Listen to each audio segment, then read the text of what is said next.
was a dark, rainy September day. To be more specific, my wedding day. I was a nervous wreck, and my best friend, also known as my maid of honor, Natalie, was doing her best to keep me calm. "Okay, you're getting married in less than 2 hours," she said. "You really need to get it together and stop freaking out. Just take some deep breaths and relax. Nothing is going to go wrong," she reassured me. "Are you kidding me?" I screamed. "Everything is wrong. For starters, it's raining on my wedding day.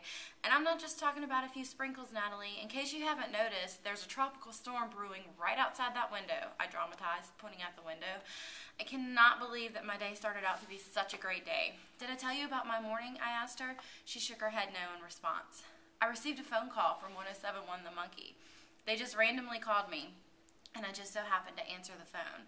I was half asleep, but they told me that if I could tell them who sang the song Temporary Home, I would win their contest. "And do you know what my prize would be, Natalie?" I continued. Natalie sat there in silence. "$1 million, I screamed. So I jumped out of bed and yelled "Carrie Underwood" at the top of my lungs because you know that's my favorite song right now. "Oh my God," Natalie broke in. "So you won $1 million?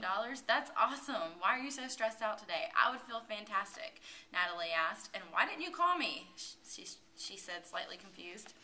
"Oh, I was ecstatic for about 5 minutes until he took down my information and heard my last name. And then he said, 'Regina Bell? Are you related to the radio broadcaster Diane Bell?' I said, 'Well, yeah, she's my aunt.' And the next thing I know, I'm disqualified from the competition because you can't have family that works at the radio station to win this contest," I sighed.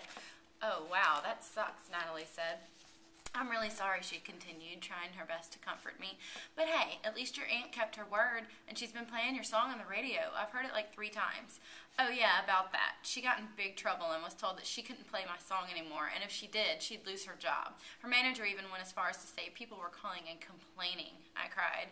Just then, George busted through the dressing room doors. "George, what are you doing in here? You can't see me before the wedding. It's bad luck," I screamed. "There isn't going to be a wedding," George started. "I can't go through with this. I'm not ready. It's too soon," he continued. "I'm so sorry, Regina. I hope one day you can forgive me for this," he said sympathetically before he walked out of the room. I stood there in shock, staring at the doors. "What just happened?" I asked, finally breaking my silence. "On second thought, I don't want to talk about it. I just want to get out of here before anyone tries to console me." "Come on," Natalie said, grabbing my hand. Let's go out the back." "Okay, we're here," Natalie said, after what seemed like a lifetime of driving.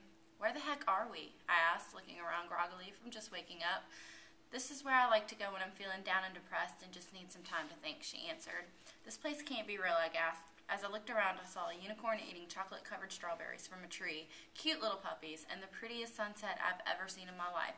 "Where are we?" I asked again. I looked around for Natalie, and she was nowhere to be found. "Natalie! Natalie! Where are you? This isn't funny." All of a sudden, I heard a ringing noise. "What the heck is that?" I asked out loud.